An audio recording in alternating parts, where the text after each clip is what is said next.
қаржы сауатын сараңдықпен шатастырмау керек. Құндылықты ақшаға көп байлап тастағанбыз. Декретте әйел үлкен революциялық үлкен төңкеріс өтеді ғой. Әйелді кінәлауға болмайды да, сен декретте қалып кеттің, жұрт деген бірге қатар алып жатыр деген секілді. Ханның сарайында өскен бір байлыққа малынып өскен қыздар емеспіз. Талғам туа бітті қабілет емес.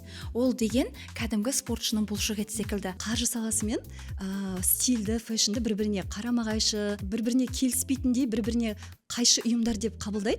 Мен бұған келіспеймін. Әйел бірінші әдемі болу деген әйел өзімен достасты деген сөз. Қаржылық сауат дегеніміз көп адам шатастырады.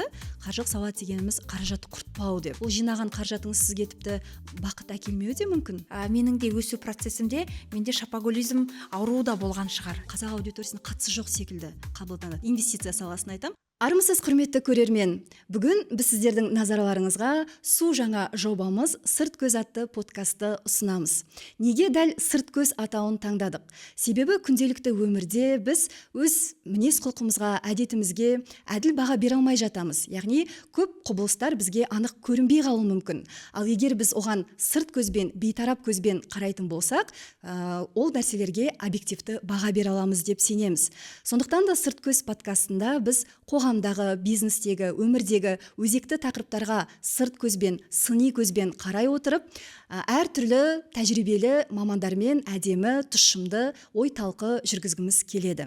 Сондықтан қош келдіңіздер. Ендеше бастайық.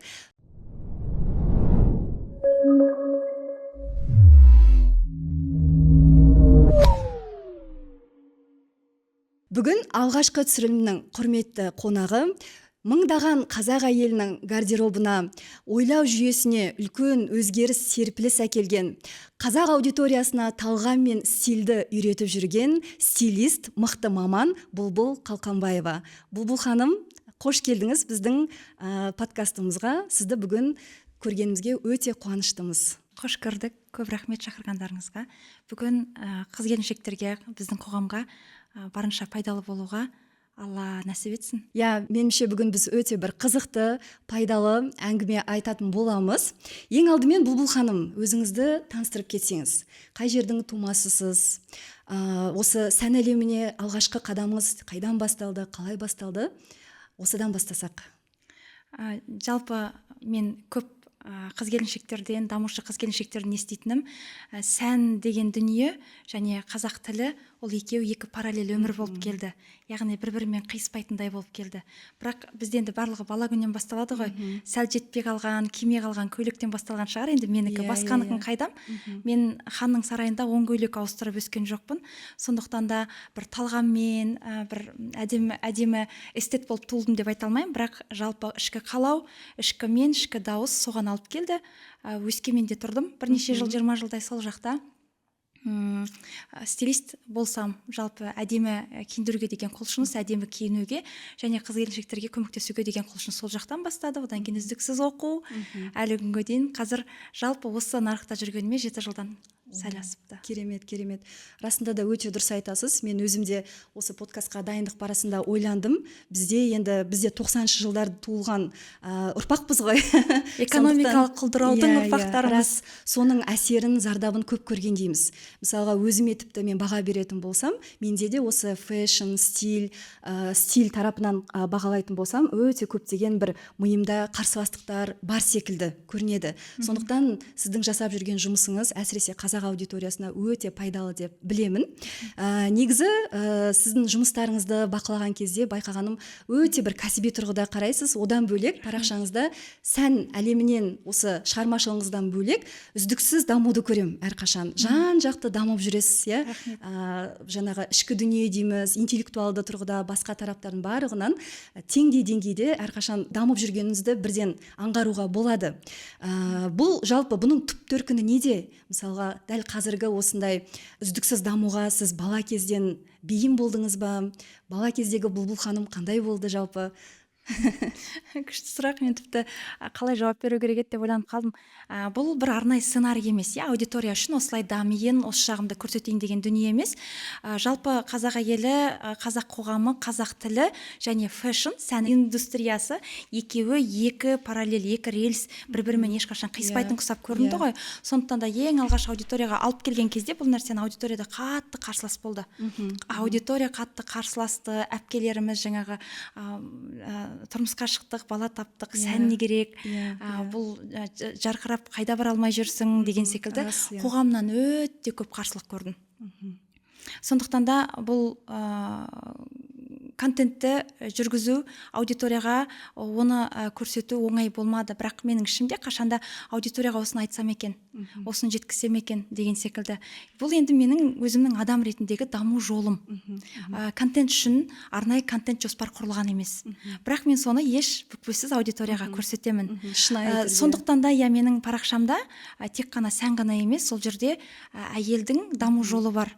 Әшейін орта отбасыдан шыққан қыздың жаңағы брендтермен жұмыс жасауы, қазіргі уақытта аудиторияға осындай ақпарат, үлкен марафон, курстар өткізіп, тіпті Италия, Францияға да үлкен анау фэшн көрсетілімге барып келдік қой, соның барлығы тек қана сол әйелдің өсу жолы шығар. Содан кейін де аудитория жақсы көретін шығар деп ойлаймын, өйткені қыз-келіншектер бар, 7 жыл бойы оқитын, 7 жыл бойы бірге дамып келе жатқан.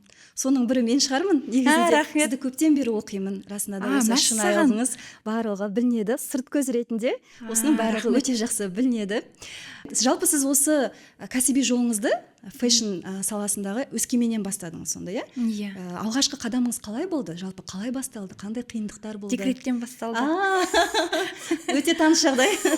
Декретте бізде мына әйел адамның, жалпы декретте отырған қыз-келіншектердің миы өзін өзі қорғау режиміне өтеді. Ұйқысыздық бар, гормондардың ауытқуы бар. Одан кейін жаңағы баланың өмірі үшін жауапкершілік бар. Оның барлығы осыған дейінгі сенің эстетикаға, басқаға деген қалауларыңды ұмыттырып тастайды да, жаңағы мидың алдыңғы бөлігі дейді ғой, қауіпті көбірек сезінетін бөлігі өте белсенді жұмыс жасай бастайды екен. Сондықтан ми не істейді? Ми барынша сізді сақтап қалуға тырысады. Осыған дейінгі анау жүйені қирап қалмай, жүйенің шашырап қалмай, ең болмағанда, тым құрмағанда осы жүйені сақтап қалайын деп сізді тек қана сақтап қалып тұрсады. Сол кезде декретте отырған кезде әйел не істейді? Әйел қоғамнан көштен қалып қойған секілді болады. Неге? Өйткені оның барлық ресурсы баласына қарауға, жалпы баланы аман-есен өсіріп шығаруға, оның тамағы, ұйқысы, өзінің жаңағы күнделікті орысша выживать ету дейді ғой, самовыживанияға кетіп қалады. Сол кезде ми алады да барлығынан қалдырып тастайды. Біз не істейміз? Аламызда, жаңағы бала өсіп келе жатқан кезде көштен қалғанымызды, мынау көйлекті үйлестіре алмай қалатынымызды, өйткені осыған дейінгі ми алады да жаңағы біздің мен кіммін, кім боламын деген мидың бір бөлігі мына жақтағы қауіпті көбірек сезіндіретін бөлігі екеуі таласқа түседі. Көрдіңіз бе?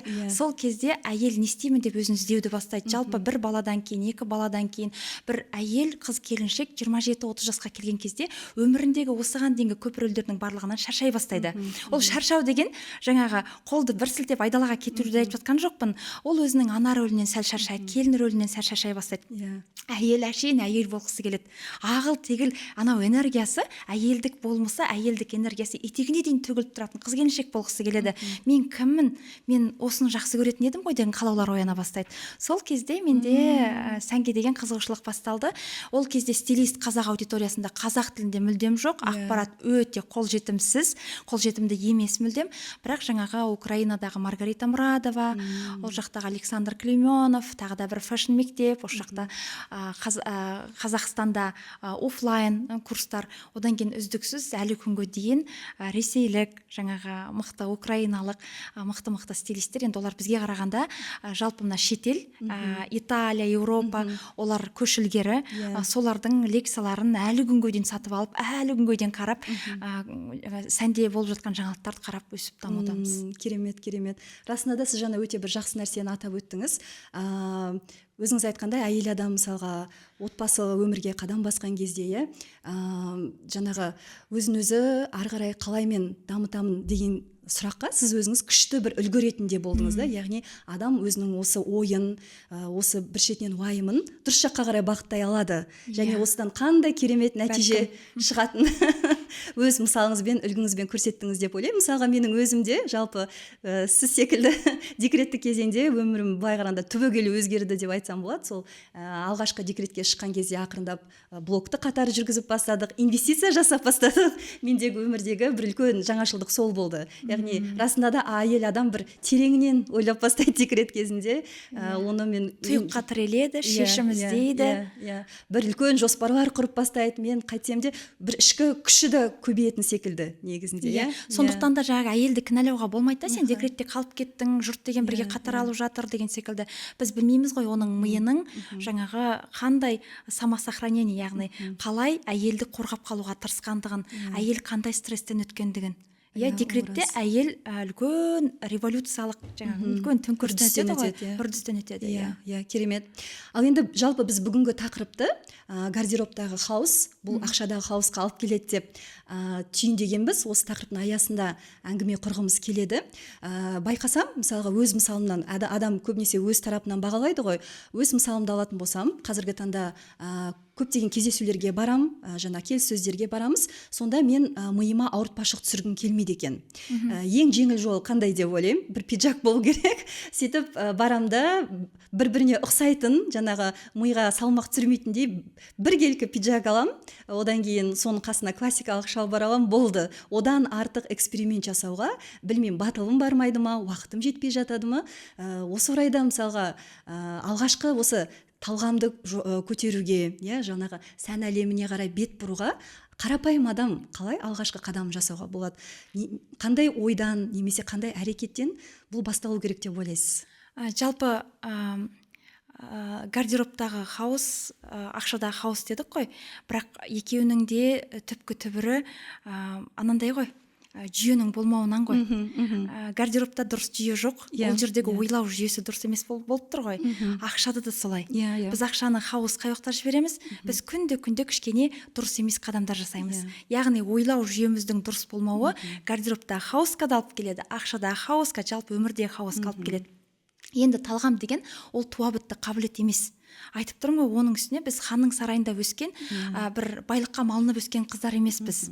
Біз анау экономикалық құлдыраудың көйлек деген сыртқы қабық деп ойлайтын ата-ананың қыздарымыз. Осы орайда айтып кетейінші, өзімнің бала кезгі естеліктерімді есіме түсіріп отырсам. Жылына бізге бір жаңағы шалбар алады, кофта алады, соған риза боламыз. Міне, сол тозғанша осымен жүре беріңіздер деп солай тәрбиелендік. Бәлкім содан кейін шығар бізде сән әлеміне бір қарсыластықтар, алшақтық сезінуін мысалға осыдан туындаған миымызға травма болып тұр ғой.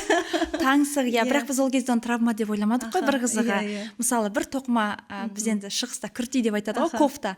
Сол кофтаны одан кейін бір юбка алып беріп, осыны киесің жыл бойы. Дәл солай болатын. 9-шы сыныпта, сөйтіп өткенімді білем, 10-шы сыныпта оны қайтадан кигенім деген секілді ғой. Өйткені қайтадан алатындай ата-анамның ақшасы болған жоқ. Сондықтан да талғам туабітті қабілет емес. Ол деген кәдімгі спортшының бұлшықеті секілді, адамның көзінің бұлшықеті болады. Ол деген даже қалай десем екен, Инстаграм мен Пинтересттен қалыптаспайды. Біз айтамыз ғой, Пинтерестті, сән көрсетілімдерін қара, жақсы киімдерді қара. Сен жақсы киінген басқа қыз-келіншекті көресің, бірақ сен оның болмысын, оның эмоциясын, оның образын үстіңе жабыстырып аласың. Түсініп тұрсыз ғой? Сондықтан да бұл жерде жалпы талғам деген адамның өзінің жаңағы өнерден, кітаптан, мына айнала қоршаған ортасынан, тіпті жиһаздан, көп нәрседен адамның миында пазл құралады. Содан кейін ең бастысы жаңағы сұрақ, мен кіммін деген. Бізде қыз-келіншектерде көп жағдайда құндылық қалыптаспаған ғой. Қалыптаспаған дегенде жаңағы қыз-келіншектер ренжіп қалмаса екен. Бұл жерде мен кіммін деген сұраққа жауап іздеп жүрген қыз-келіншектер көп деп айтайыншы. Сол дұрыс сұрақ болады. Өйткені мен өзім де оны өте көп іздедім. Әлі күнге дейін кейде тіпті ойланып қалам. Өйткені жеттім, білдім, толдым деуге болмайды.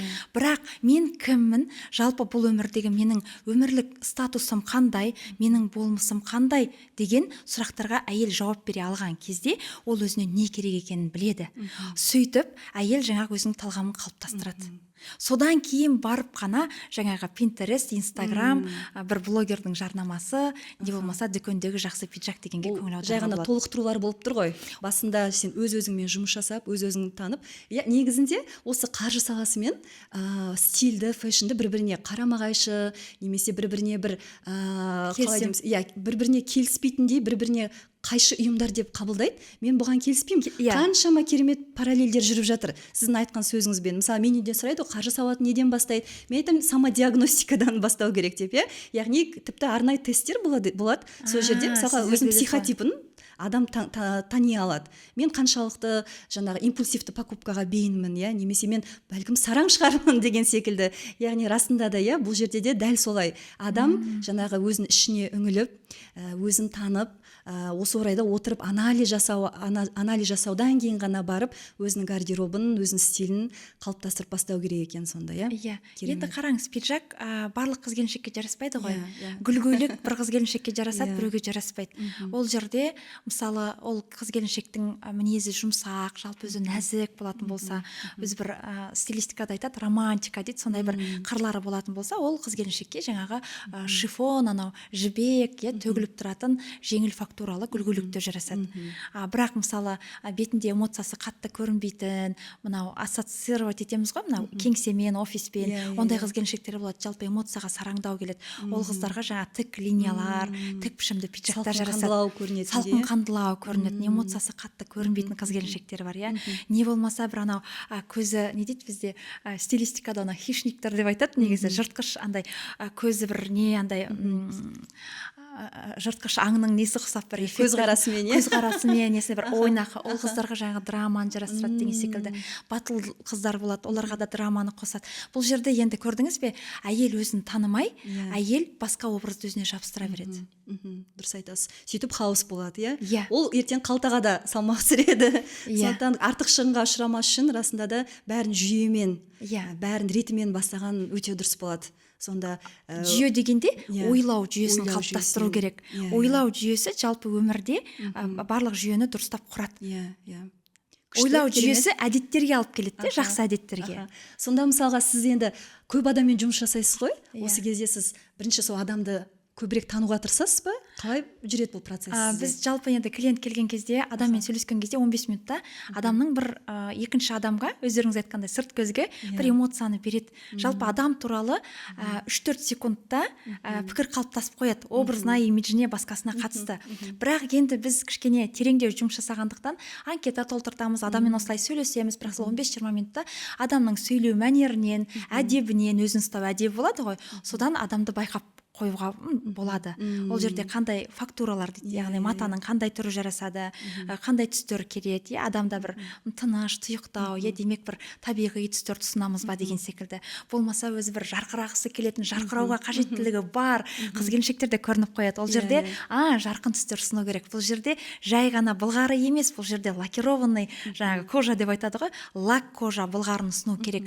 Мына қыз жарқырауға дайын деген секілді мінезімен кішкене байланыстыруға тырысамыз. Керемет, рас, адамның мысалы стилистпен жұмыс жасаған кезде до и после дейді ғой, соны байқауға болады. Қаншалықты адам түрленгенін, өзгергенін, өзіне деген сенімділігін артқанын бірден аңғаруға болады. Бұл шынымен адамның өмір үшін өте жағымды өзгеріс қой, былай алғанда.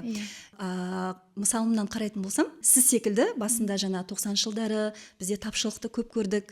Біз өзіміз бір өңірден екенбіз айтпақшы. Мен Семейдің тумасымын, сіз Өскемен тумасысыз, Зайсан ар жағында. Шығыс Қазақстаннан.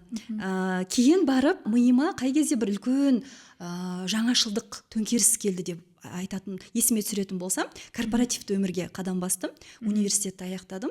Кәдімгі Әл-Фарабидің бойында мынау Нұрғұлтауға қарама-қарсы тұратын офистер бар ғой, сол жерге бірінші жаңа жұмысқа орналастым. Міне сол кезде адамдар қалай киінеді екен, қалай талғаммен сәнді киінеді екен деп аузым ашылып жүрді. Расында да қарап жүрдім, бақылап жүрдім де, соларға қарап, былай айтқанда бой түзеп бастадым. Сонда жаңағы айтады ғой, сіздің киіміңіз, сіздің стиліңіз, тіпті сіз ештеңе айтпасаңыз да сіздің бір үнсіз тіліңіз секілді көп нәрсені көрсетеді екеніне көзім жеткен еді. Тіпті мен өткенде бір ғылыми зерттеу оқыдым. Не себепті дәрігерлер айталы халат киеді, яғни сенің сырт киімің көп нәрсені көрсетеді. Яғни сен халат кисең, демек сен дәрігерсің деген секілді. Тіпті халат кигізген кезде адамның әрекет өзгеріп бастайды екен. Өзін дәрігер секілді мұқият қарап, мұқият тыңдап деген секілді. Расында да қандай керемет күш. Бұған мен бәлкім өзім де басында сенгім келген жоқ десем болады. Мен өте бір прагматичный адаммын да, нақты іспен, ғылымға кішкене көбірек көңіл бөл, приоритеттерім басқа жақта жүретін да. Бірақ осылай сізді қарай келе, сіздердің мысалдарыңызды, айтатын сөздеріңіз көрсететін, үлгілеріңізді көрсете келе, өзім де өз басымде үстіп өзгеріп, басқаша қырынан, сырт көз арқылы басқаша қырынан тани бастадым. Бұл керек екен. Бұл бағытта әрбір адам, әсіресе әйел адам жұмыс жасау керек екен деген тұжырымға енді келудемін. Бұл орайда өзімдегі туындаған ойларымды, сұрақтарымды қойып жатырмын ғой. Осындай бір әлемде қызық нәрсе бар. Айталық, Марк Цукерберг деген секілді адамдар бар ғой, технология саласында үлкен жетістікке жеткен. Тіпті Барак Обаманың өзі көп сұхбатында былай айтады екен: мен тек қана біркелкі қара костюм кием, сұр костюм кием. Мен жаңағы шешім қабылдауға күшімді жұмсай алмаймын деп айтады екен да, негізінде ше. Сондай нәрселер әрине ол деңгейдегі адам үшін ол қалыпты шығар. Бірақ не үшін біз осыған көбірек көңіл бөлуіміз керек? Сіздің мысалыңызда адамдардың өмірінде қандай жағымды өзгерістер болды? Олар бөлісіп жатады ғой, сізбен жұмыс жасайтын адамдар. Осы бағытта өзіңіздің кейстарыңызды айта аласыз ба? Ойыңызды түсіндім. Енді жаңағы Цукербергтің жағдайында, мысалы, ондай жағдайға жету үшін, адам өзін жасады. Адам жасау үшін адам өзінің тұлғалық болмысын қалыптастырды. Тұлғалық болмысын қалыптастыру үшін адам өте өзіне көп сұрақ қойды. Тіпті оның өз сапалы киімдері негізінде. Біз Цукербергтің осыған дейінгі гардеробын білмейміз ғой. Енді ол деңгейге жеткеннен кейін мен сапалы бір ғана костюм шалбар киемін, бұл менің образым деуге болатын шығар. Сондықтан да мен ойлаймын, қазір біз енді сіз қаржылық капитал жайлы көп айтасыз, бірақ өмір тек қана қаржылық капиталдан тұрмайды ғой. Өмірде адамның жеке капиталы бар. Ол имиджі, оның жаңағы өзін ұстауы, енді сондай бір сіздің кәсіби имиджіңізге күш салатын сондай бір мамандықтар бар бізде ше. Жеке капитал, кез келген адам кез келген жерде сөзін өткізу үшін, адам болу үшін, жалпы басқару үшін, жетістіктерге жету үшін жеке капиталына үлес қосады, өзінің тұлғалық болмысын қалыптастырады. Ол жерде қазір бұрын енді сыртқы қабық деп келетін болсақ, қазір сыртқы келбетің сіздің кәсіби имиджіңізді күшейтетін құрал. Оны жоқтыққа шығара алмаймыз. Білім капиталы бар, денсаулық капиталы бар. Енді оның барлығы бізге қатар алып жүретін дүниелер. Сондықтан да біз жаңағы миымыздың анандай бір бас қатырғысы келмейтін дүниесін Цукербергтің цитатасымен жасыруға, жабуға болмайды деп ойлаймын. Күшті айтыңыз. Енді қараңызшы, бұл біріншіден күй ғой, ішкі күй. Мен жақсы көйлек киген кезде, жалпы 8 наурызда бізде қыз-келіншектердің барлығы күшті болып кетеді, байқайсыз ба? Өйткені сыйлық алады, жылпырып жайнап, анау энергетика бүкіл, білмеймін, Алматы жайнап кетеді әйтеуір ше. Мен ойлаймын да, біздің әйелдер қандай мықты. Осы энергияны жыл 12 шашып жүруге болмай ма деймін де. Сол энергияға әсер ететін дүниелер жаңағы сыйлық, жылы қарым-қатынас, көйлек деген секілді. Сол ішкі күй, негізі сол ішкі күй жыл 12 ай болса тау қопартады біздің қыздарға. Яғни қосымша қайта керісінше энергия береді адамға. Энергия береді, көбейтеді ресурсты ше. Біз анау энергичная женщина деген бір не бар ғой, энергияңыз мықты екен деп айтып жатады. Мен соны ойланам, жалпы энергия деген қайдан басталады? Ол ақшасы көп әйел ме? Жоқ әлде спортпен айналысатын әйел ме? Жоқ әлде дұрыс тамақтанатын әйел ме? Жоқ әлде өмірінде мына ішкі әлемінде ішкі қақтығыстар жоқ әйел ме? Спортпен айналыспайтын әйел де күшті болып жүреді. Тек қана ақшасы бар, бірақ мына жақта спортпен айналыспайтын әйел, ақшасы жоқ әйел де күшті болып жүреді, энергиясы төгіліп жүреді. Мәселе демек, мәселе ол жерде формула ішкі күйден басталатын болып тұр ғой. Көрдіңіз бе? Сондықтан да сіздің біз қанша жерден, мен жаңағында айтады ғой, күйеуге шықтым, ой енді бала таптым, бізге сән не керек, стиль не керек дейтін әпкелеріміздің өзі жасырсын жасырмасын жүрегінің түбінде сұлулыққа құштар. Біз оны жоққа шығара алмаймыз. әлем әдемілікті сұлулықты жақсы көреді. Әлем дейсің. әдемілікті сұлулықты жақсы көреді. Сондықтан да жүрегінің түбінде кез келген әйел. Енді кейс демекші, жалпы бізде Эвелина Хромченко деген сәннің сыншысы бар. Егер де сен өмірде жетістікке жеткің келсе, мәнсапта жетістікке жеткің келсе, жетістікке жетіп қойғанда кейін дейді. Көрдіңіз бе? Жаңағы сіз анау айтып тұрсыз ғой, офиске барған кезде солай бой түзеу керек болды деген секілді. Мен үшін таңырқадым, таң қалдым. Күнде таң қалып жүретін басында. Негізі мақтануға болады ғой, десең. Жалпы анау неде бізде курс марафондар өтеді ғой. Сол кезде осындай бір жаңағы өмірінде өз үшін саналы шешім қабылдап, бүкіл гардеробын өзгертіп, гардеробын ғана өзгерту деген ол тек гардероб емес қой, өмірін өзгертіп жатқан қыздар өте көп.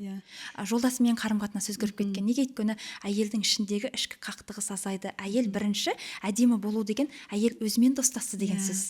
Керемет. Түсіндіре алдым ба? Тамаша, өте дұрыс, өте жақсы. Мен қолдаймын. Бұл жерде жан-жақты мысалға адамдардың айтатын пікірлерін немесе сондай бір ойларына біз қандай бір басқаша қырынан жауап бере алатынымызды осыны ашқым келді. Өте керемет аштыңыз. Бұл жерде де айтып кететін дүние, мысалға қаржылық сауат дегеніміз көп адам шатастырады. Қаржылық сауат дегеніміз қаражатты құртпау деп. Жоқ, тіпті мен өзім өйтіп айтпаймын. Мен айтам, баланс керек деймін. Егер сіз мүлдем ештеңені алмасаңыз, ол жинаған қаражатыңыз сізге тіпті бақыт әкелмеуі де мүмкін. Дұрыс қой, сондықтан міндетті түрде баланс болу керек. Яғни сіз бір бөлігін міндетті түрде өзіңізге, өзіңіздің сұлулығыңызға, қалауыңызға, жаңа киіміңізге, образыңызға жұмсаңыз. Жай ғана бір бөлігін алып қалыңыз. Яғни диверсификация дейміз ғой. Бөліп. Әрбір өмірдің саласын міндетті түрде арасында да қатар алып жүру керек. Дисбаланс болып қалса, ондай жағдайлар болады. Маған бір кісі бір рет консультацияға келді. Мүлдем ақша жұмсатқызбайды екен, өзіне де жұмсамайды екен. Сөйтіп депрессияға ұшырап кеткен, да? Сосын айтам, олай болмайды. Яғни сізге қайта керісінше, кейбіреулер көп ақшаны жұмсап қойып жұмыс жасайтын болса, сізге ақша жұмсап үйрену керек. Өзіңізге, жаңа образыңызға ақша жұмсап үйрену керек деп кеңес бердім де. Сондықтан, бұл жерде осы мифті жою керек деп ойлаймын. Қаржы сауатын сараңдықпен шатастырмау керек. Қаржы сауатын жаңағы осылай әдемі стиль қалыптастыру, жаңа бір әдемі киім үлгілерін алмау деп біз ешқашан айтпауымыз керек. Керемет. Енді жалпы енді адамдардың әл ауқаты әртүрлі, біз түсінеміз, Кейбіреулер бренд киім алады, кейбіреуі қарапайым, мысалға осындай қолжетімді дүниелерді алып жатады, Негізі сіз қалай ойлайсыз? Енді әрине әдемі киіну үшін бай болу керек деген, меніңше бұл қате ұғым. Осы орайда қандай бір идеяларыңыз бар, ойларыңыз бар, әдемі капсула жинау үшін, әдемі гардероб жинау үшін қандай сома, қандай бір определенный қаражаттың мөлшерлері керек деп есептейсіз өзіңіз? Бұл жерде әркімнің көрпесінің көлемі әртүрлі. Көрпесіне қарай көсіледі ғой. Ақшасы бар қыз-келіншекте бар, ақшасы кемшін, яғни жалақыдан жалақыға әрең жеткізіп отырған қыз-келіншектер бар. Бірақ сәнді киіну деген, ол стиль деген дүние, ол басқа да, ол жаңағы, ол мода емес. Бұл жерде тренд қуалаудың ештеңенің қажеті жоқ, міндетті түрде люкс киінудің де қажеті жоқ. Бірақ мен люксті жоққа шығармаймын. Ол сіздің жеке капиталыңызға әсер ететін дүние. Мен сіздің инстаграмыңызда сіздің люкс сөмке ұстайтыныңызды білемін десем, мен өзім де ұстаймын, бірақ ол жеке капиталдың әңгімесі. Енді оған айналып келерміз, өйткені бірақ мен айтқым келіп отырғаны, талғам болған жерде сен тіпті базардан да өзіңе қалаған киімді алып, әдемі үйлестіріп кете бересің. Ол жерде тек қана ереже бар. Мысалы, жаңағы сіздің иығыңыздың, жаңағы мына қолыңыздың жоғарғы бөлігі артық масса жинауға бейім болатын болса, демек сіз киетін футболканың жеңі, оны жауып барып аяқталу керек, ол тыртысып тұрмау керек, дене мен киімнің арасында ауа болу керек, фактурасы қатты болуы керек, мойын ойығы осындай болу керек деген секілді бір өзінің кішігірім ережелері бар. Біріншіден білім керек. Одан кейін барып қана ақшаның көлемі шешіледі. Мен клиентпен жұмыс жасағанда айтамын, жалпы сіз қанша бюджет жоспарлап отырсыз, және сіз масс-маркеттен киінгенді қалайсыз ба, жоқ әлде қандай жерлерден? Мысалы, кейбір қыз-келіншектер айтады, мен аяқ киім тек люкс киемін. Кейбір қыз-келіншектер айтады, мен Италияның көйлектерін, киімдерін ғана кие аламын. Кейбір қыз-келіншектер айтады, маған тіпті масс-маркеттің өзі қымбат. Маған кәдімгі анау сырттан алып келетін, Қытайдан анан алып келетін арзан дүкендер бар ғой, сол жерден киінейік, мен 200 мың теңгеге киінемін дейді. Біз 200 мың теңгеге де, 2 миллион теңгеге де киіндіре береміз. Бұл жерде клиенттің сұрауына байланысты. Тамаша. Өте керемет. Мына жерде астын сызып өтетін дүние, яғни бұл жерде де өзін өзі тану, яғни сіздің тіпті өзіңіздің не дейміз, дене пішіміңіздің өзін жақсы білу керек болып тұр ғой. Сонда осының бәрін зерттеп, маманмен, тым болмағанда маманмен ақылдасып Иә, кеңесіп жасау керек те. Келсем. Иә, оның бәрі білім, тіпті өзіңе жарасатын түстерді білу, өзіңе жарасатын жаңа бетіңнің формасын білу. Біз енді бет формасы дегенге қазақтар ешқашан көңіл бөлмегенбіз ғой. Бетің жалпақтау болып келсе овал жасап қою деген секілді, оның барлығы білім. Егер қыз келіншектер оны білмесе, маманға жүгінсе болады. Жоқ, маманның қызметі қымбаттау болып келеді, одан да ол сумаға көйлек алмаймын ба десе, онда кәдімгі, енді қазір біз Инстаграмда барлық жерде ашық дерек көздер бар ғой, сол жерден пайдаланып, сол білімді алып жазып өзіне бекітіп сіңіріп алса, оңай алып кетуге болады. Яғни фокус қою керек. Фокус қою керек, ресурсыңызды жұмсау керек, уақыт жұмсау керек. Содан кейін біз спортқа барған кезде 2 сағаттың ішінде бұлшықетіміз спорт болып шыға келмейді ғой. Мен мына қолымның бұлшықеттерін мығым қылу үшін кем 2 ай барам, әйтпесе 2 жыл барам деген секілді ғой. Сәнде де солай, көздің бұлшықеттері солай қалыптасады. Насмотренность, уақыт керек сәл. Рас. Тез, ешбір салада тез нәтижеге жетуге болмайды. Барлығы уақытты талап етеді. Аз-маз қадамдармен. Рас, керемет. Ал енді біз базалық капсуланы алатын болсақ, базалық дүние осы міндетті түрде болу керек деген секілді айтатын болсақ, сіз нені атап өтер едіңіз? Бұл бірінші сұрақ. Екінші сұрақ, әрбір біздің жаңағы талқымызда мен аналогиялар бірден ойыма келіп отырады. Мысалы, капсула дегенде үйлестіру, яғни бір дүниені сіз алдыңыз, бірақ ол басқа дүниемен үйлеспесе, оның уже былай қарағанда көрінбейді, сәні көрінбей қалады. Мысалға, бізде де солай ғой, портфельде сіз бір акцияны алып қойсаңыз, ол сіздің портфеліңізбен үйлеспей қалса, сізге бір пайдасы жоқ деген секілді. Сонда бұл жерде де қалай бір-бірімен жаңағы жинастыра білу, яғни белгілі бір комбинация дейміз ғой, комбинация жасау керек. Мен түсінгенім осы маңызды, яғни бір дүние емес, барлығының бір-бірімен қалай көрінуі, осы мәселе барлығын шешетін секілді де. Бізде де дәл солай, яғни сіздің бір алған дүниеңіз емес, мысалға инвестиция, жалпы олар бір-бірімен қаншалықты келседі, қаншалықты комбинациясы дұрыс келеді, осы нәрсе сізге дұрыс нәтиже алып келеді деген секілді. Енді осы базалық капсулаға келетін болсақ, осы дүниелер міндетті түрде must have дейміз ғой, болу керек деп қандай нәрселерді айтар едіңіз? Тағы да әйелдер әртүрліміз. Бұл жерде осындай болу керек деген дүниелер болатын болса, әйелдер баяғыда гардеробты реттеп, өмірлерін реттеп алатын еді. Әрине, базалық киімдер бар шығар, мысалы, сырт киімнен міндетті түрде тренч болу керек, бір пальтоң болу керек деген секілді. Осының өзі пайдалы негізінде. Бір пальтоң болу керек, бір рубашкаң болу керек деген секілді. Бірақ біздің әйелдерде андай дүние қалыптасып қалған, мысалы, ол ешқашан спортпен айналыспаса, менде бір спорт костюм болу керек деген. Мысалы, сіз пикникке шығуға, болмаса жолға жүруге бір мақсатыңыз болса, онда міндетті түрде анау тек қана тәулігіне 24 сағат спортпен айналысатын спортшылар киетін спорт костюмді киюдің қажеті жоқ та. Комфортты екіліктер, двойкалар өте көп қой. Соған біздің әйелдердің кішкене сәл-пәл, енді біз ол ақпарат беріп жатырмыз. Қазір жалпы қоғамның осы 7 жылдың ішінде кәдімгідей талғамы өскен, қыздар уже базалық гардеробты менсінбейді, барынша ерекше болғысы келеді, күрделі үйлесімдерге қарай өтіп жатыр аудиторияшы. Сондықтан да бізбен бірге дамып, бізбен бірге өсіп келе жатқан, бізде өзіміз бірден идеал болып, аспаннан аяғымыз салбырап түскен жоқпыз ғой. Біз аудиториямен бірге өстік. Жаңағы спортқа барған кезде, маған мынандай тек қана ақуыз жейтін диета жарамайды екен, ара-тұра осыны қосып тұрайын, маған углеводсыз болмайды екен деп жүре үйренеміз ғой. Бұл жерде де солай. Мен аудиторияға тым ережеге тығып жіберіппін. Мен мына жерде сәл-пәл босаңсытуым керек екен, қазір сән өзгеріп жатыр, осыны беруім керек екен деген секілді көптеген нюанстарды аудиторияға беріп отырдым. Енді капсула ақша үнемдей ме? Бұл жерде стилист киімнен бұрын тағы да айтам, ойлау жүйесін үйретеді клиентке. Ойлау жүйесі дұрыс жерде дұрыс әдет қалыптасады. Ал дұрыс әдет қалыптасқан кезде ақша үнемделеді. Яғни, бірімен бірі комбинация болады. Біз енді оны былай деп айтамыз, кез келген қыз келіншекте астыңғы жаққа киетін шалбар юбка деп айтамыз, низ дейді ғой орыстаршасына. Орысшадан низ, сол низдан кемі 2 болу керек, ал верх 5 болу керек дейміз. Жаңағы 5 верх ол топ бола ма, ол рубашка, жейденің түр-түрі, ол кардиган ба, ол пиджак ба, өзі біледі да.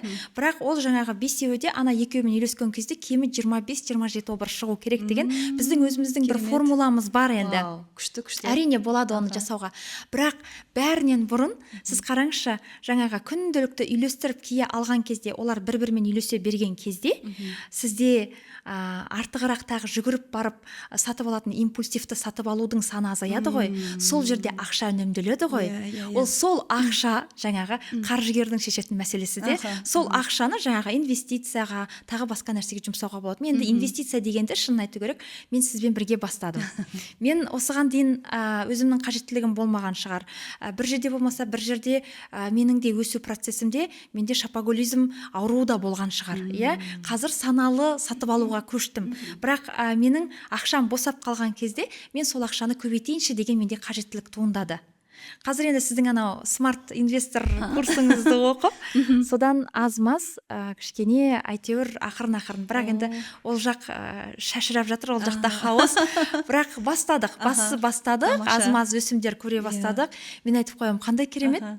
Рас, тіпті мысалға сол қаражаттың артылған табысын шопингке жұмсасаң, ол мүлдем керемет сезім негізінде ше. Бірте сол жақтағы өз қаражатың емес, яғни оның үстіне қосылған табысынан егер адам өзінің осындай бір дүниелеріне жұмсаса, ол енді ерекше сезім. Біздің қоғам ондай табысқа үйренбеген ғой.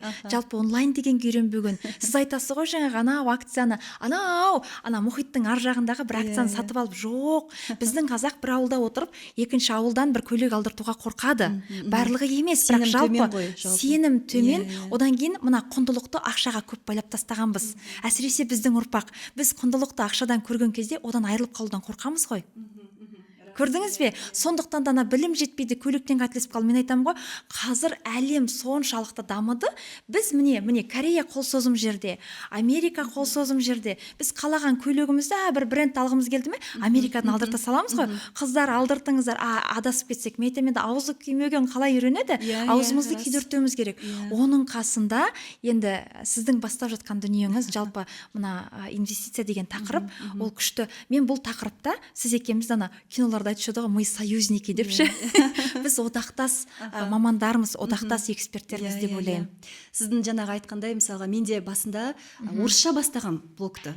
Бәлкім көп адам біле бермейді шығар, өте 2019 жылдары. Бірақ кейін біз Кореяға көшіп кеттік қой. Кореяға көшкен кезде олардың жаңағы өз тілдеріне деген құрметін көріп, содан шабыттанып, жоқ, мен осы білген, түйген дүниемді, ілімімді мен қазақша түсіндіруім керек, насихаттауым керек деп өз-өзімді түгел өзгертіп, жолымды, стратегиямды өзгертіп, көп маған айтты, керек емес деп. Жаңағы қасымдағы әріптестерім айтты, біз түсінбейміз не айтып жатқанды дегендер де болды, мысалы Кимэптегі деген менде сіздің жаңағы айтқан болыңыз дейміз ғой, сенімнің төмендігі, бұл сала бір өте бір алшақтағы адамға, қазақ аудиториясына қатысы жоқ секілді қабылданады. Инвестиция саласын айтам. Дәл сіз секілді осы дүниелердің бәрін бұған дейін де басымнан өткердім. Әлі де өткеріп келе жатырмын десем де болады. Бұның құндылығын түсіндіру, бұның қажеттілігін түсіндіру, не үшін бұл керек, не үшін маңызды, неге бүкіл әлем осымен айналысады, тамсанады, қызығады. Демек бізге де бұны игеру керек, әлемді көштен қалмау керек дегенді екеуміз көп нәрседен жалпы тәжірибеміз осыған дейінгі ұқсас секілді көрінді өзіме. Тамаша. Енді кішкене бренд жайлы сөйлессек. Бренд жайлыда пікірлер өте көп. Сан алуан пікірлер бар, жағымды пікірлер, жағымсыз пікірлер. Өзімде көп ойланам бұл тақырып жайлы, ізденем десем болады. Сіздің ойыңызша жалпы брендтер өз бағасына жалпы қаншалықты сай, яғни рационалды деп айтсам болады. Кейде қарайсың, жаңағы Шанель, Гуччидің бағаларын көресіңді, бұл неден құралған баға деп ойлаймын да өзім. Яғни бұның артындағы шарықтап жатыр ма? Расында да тіпті кейбіреулер оны инвестиция деп қарастыратындар да бар екен. Мен өткенде бір-екі кейсті қарадым. Яғни бұл сумочкалардың бағасы арзандамайды, бұл сумочкалар жылдан жылға қымбаттайды. Бұл да менің инвестициямның бір түрі деп. Бір қызығы арзандамаған ғой олар. арзандап көрмеген ғой. Иә, рас. Бұл жалпы қалай қалыптасады? Бұның артындағы не дейміз, негізіне жалпы, иә? Сіздің ойыңызша, иә? Сіз қалай баға бересіз жалпы? Енді қараңызшы, мен бұл жерде бүкіл сән индустриясындағы келе жатқан дүниені нөлге түсіріп, люкс деген болмайды, люкс алғанша инвестиция алыңдар деп айта алмаймын. Жоқ, дұрыс, өте дұрыс, иә. Мен ол нәрсені былай деп түсіндіргім келеді. Әр адамның, әр әйелдің жеке капиталы болады. Бірақ сен ол капиталыңа сәйкес болу керек. Сен несиеге люкс сөмке алып, отбасыңды бәрін жылатып, аузынан жырып люкс сөмке алатын болсаң, онда сенің құндылығың жаңағы сырт көз арқылы қалыптасады. Сен бүкіл құндылықты брендке байлап қойдың деген секілді ғой.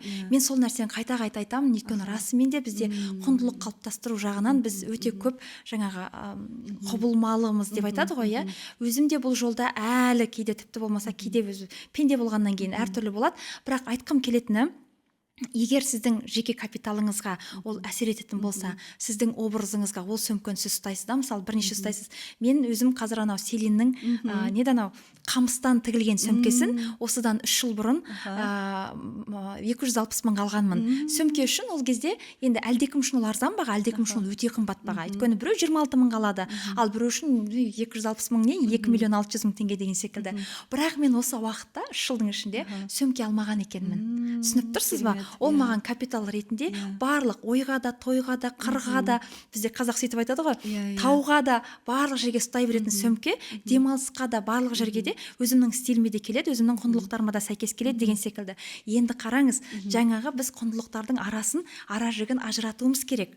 Екіншіден, сенің қазір бренд ұстауға жалпы көрпеңнің көлемі келмейді, бірақ сен алдағы уақытта жасағың келеді. Демек, люкс деген ол өзіңе рұқсат ете алудан бұрын сенің өмірінің сапасының артуы ғой.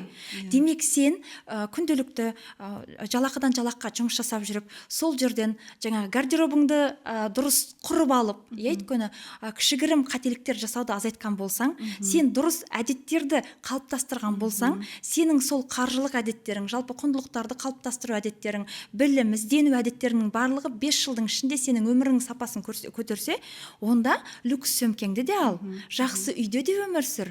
Біз өмірімізді, кеше ғана қай күні бір подкаст тыңдаған едім, бізге дейді, мұсылмандарға дейді, бай болу парыз дейді.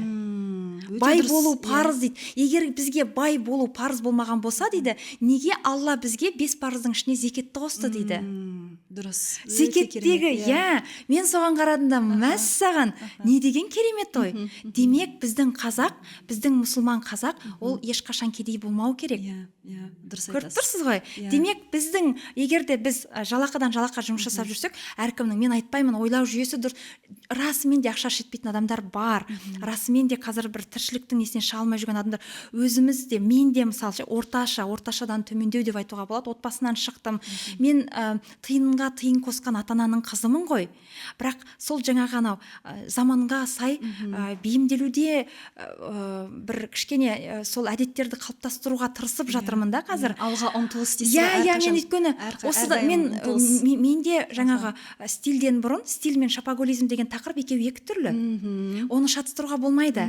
Бірақ шопоголизм кезеңінен мен де өттім. Яғни шопоголизм деген ол сіздің ішіңіздегі бір бостық сезім, болмаса бір жалғыздығыңызды, бір стресс күйіңізді киіммен жамау мақсатында ғой. Бір қызығы ол цикл айналып келе береді ғой. Ол цикл ғой, кәдімгідей ешқашан оның шегі жоқ та.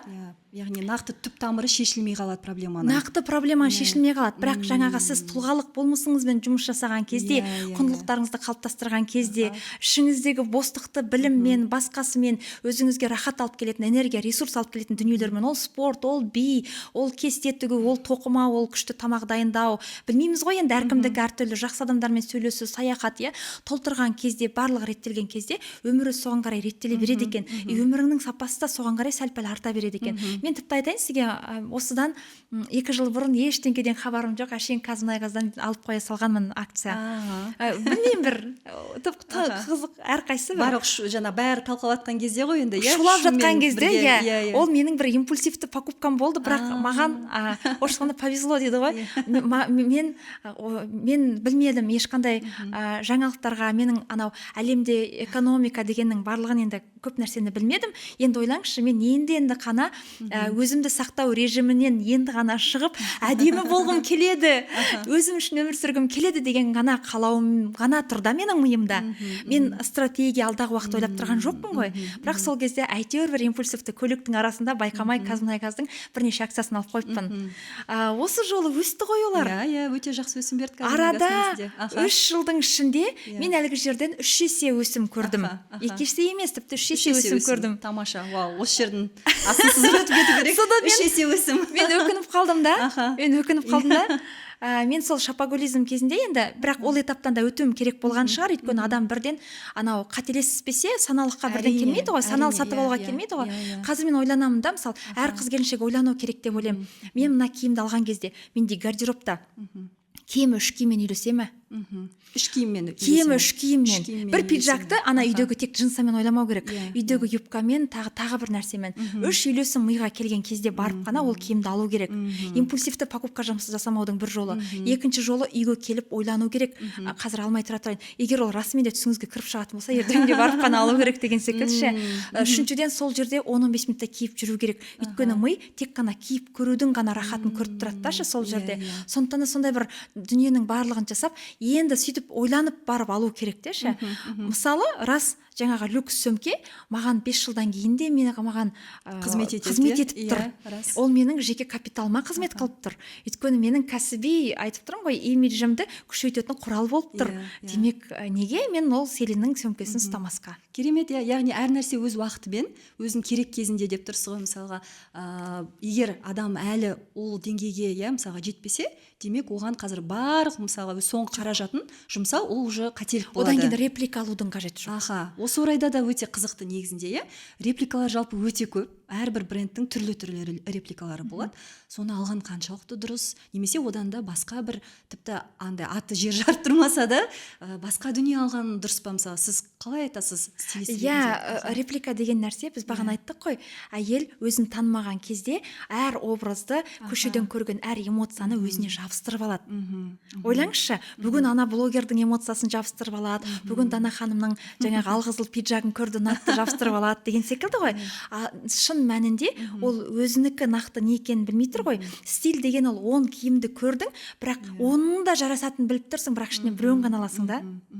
Енді қараңызшы, реплика деген сол жаңағы біреудің құндылығын өзіңе жабыстырып алу ғой. Бай көрінуге тырысу ғой. Күшті болып көрінуге. Сондықтан да сен біреу болып, біреудің тарихын, біреудің дүниесін жабыстырып алғанмен де сен ол бола алмайсың ғой. Рас, бұл жерде де ішкі бір қайта керісінше өзіңді ішкі қақтығыс туындап қалады. Мен көрдім, мен стилист болғаннан кейін енді айтып тұрмын ғой, мен бұл жерде қаншама адастым, қателіктерді өте көп жасадым негізінде. Мен келемін, Алматыға көшіп келемін, бұл жерде хас сұлулардың ортасына ауылдан шыққан, қазақ тілінде сөйлейтін бұл келеді. Енді ойлаңызшы, бұл жақтағы сұлулар маған шаң қаптырып кететіндей ақ сұлулар да. Көрінді, солай да болды. Сөмкелерінің барлығы люкс. Енді мен сол жерде өзімнің адалдығыма өзім қарсы шығатындай көп сәттер болды. Мен де күшті болып көріну үшін бір Gucci деп жазуымен бірдеңке алып алайын деген секілді. Бірақ ол жерде менде ішкі қақтығыстар болды. Мен кімді алдап жатырмын? Вау, күшті. Көрдіңіз бе? Мен кімді алдап жатырмын? Сондықтан да бұл жерде әркім өзімен дос болу керек. Егер де жоқ, ешқандай ішкі даусыңыз қарсылық бермесе, реплика ұстай беріңіз. Бірақ мен барынша ойлаймын, жазуы жоқ, арзан-құрзан сөмке бар ғой. Масс-маркетте толып жатыр ғой. Минималистичный. Базарға барса да, жазуы жоқ, ол жерде ешқандай Dior, Chanel деп тұрған жоқ қой. Ұстай беріңіз. Бастысы оның пошымы, оның сыртқы габариті, нобайы, сосын анау сөмкенің эмоциялық вайбы сіздің тұлғалық болмысыңызға сәйкес келсе болды. Дегенмен де басына осылай сіз секілді көп көріп, қате жіберіп, ізденіп, жан-жақтан білім алып, меніңше солай бастаған бәрібір де дұрыс деп ойлаймын. Яғни маманмен жұмыс жасап, бәрін қалыптастырып алып, ары қарай барып толықтырып, жаңағы өзің сияқты айтқанда Pinterest басқа жерлерден қарап, оны бір бір қалыпта ұстауға болады деп, иә. Тамаша, Бұлбұл ханым, өте пайдалы әңгіме болды жалпы, иә. Ойланып отырсам, көп нәрсе бәрі психология келіп тіреледі екен жалпы, иә. Адам жаңағы бізде қаржыда мысалға behavioral finance деген ұғым бар, поведенческие финансы деген бар да. Адамның жаңағы мінез құлқы, психологиясы, адамның өзінің қаржы басқаруына, өз қаражатына қарауына, дұрыс қарауына немесе бұрыс қарауына қалай әсер етеді деген. Мына жерде де мен көріп отырмын дәл солай. Яғни адамның өзін өзі тануы, өз-өзімен жұмыс жасауы, өзінің ішіне үңілуі, оның сырт келбетіне, оның жаңағы өзіндік бір стиль қалыптастыруына қалай қатты әсер ететінін бүгін прям толыққанды көзім жетіп отыр. Өте тамаша, өте қызықты әңгіме болды. Тағы да бұл жерде мен бір өзіме түртіп алған ой бар екен. Fast fashion. Fast fashion мысалға Амансия Ортега деген кісі Inditex компаниясының негізін қалаушы. Мына ең танымал біздің бутиктар бар ғой. Zara бар, Massimo, Mango. Pull&Bear. Әлемдегі ең бай адам екен. Тіпті бірнеше жылдары Илон Масктың өзінен асып түскен байлығы бар. Ойлашы, осыны қарап мен вау дедім. Қаншалықты біз бұл бағытты кішкене бағаламаймыз деген секілді. Яғни бүкіл әлемдік технологияны ойлап тапқан адамнан артық байлығы жинап шыққан ғой, жаңағы кісі. Осы fast fashionның қысқаша ғана болашағы жайлы не ойлайсыз? Мысалы, қандай бағытта бұл дамиды деп ойлайсыз? Қазіргі трендтер қандай? Масс-маркетке сұраныс барда, қажеттілік барда ол болады. Енді мен жалпы бизнесмен ретінде ойлай алмаймын, қаржыгер ретінде де ойлай алмаймын. Өйткені қаншалықты мен аудиторияның тек болын білетін шығармын деп ойлаймын. Өйткені біздің қыз-келіншектердің қандай қажеттілігі. Біз отандық брендтер біздің қоғамның қажеттілігін толық қанағаттандыра алып жатқан жоқ. Өйткені бізде елімізде түйменің өзі тіпті басқа жақтан шығарып алып келеді. Шикізат өте қымбат. Тіпті менің өзімнің брендім болды, мен қаржылық жағынан оны көтере алмадым. 2 жылдан кейін оны қайтадан жаптым. Неге? Өйткені түймеге дейін, жіпке дейін, одан кейін біздегі жұмыс қолы қымбат. Қымбат деген кезде тым енді оны арзандыруға да біздің құқымыз жоқ. Одан кейін сізге ол анау сатып алушының қолына түскен кезде отандық брендтер қымбаттау болып келеді. Бірақ аудиторияның да қалауын ескеріп, аудиторияға саналы баға ұсынып отырған брендтер көп, олар жоққа шығармаймын. Өзіміздің отандықтардың ішінен, бірақ ол отандықтардың барлығы қажеттілікті жауып отырған жоқ. Сондай-ақ баға арзандаған кезде сападан кемшін кетіп жатқан тұсымыз өте көп.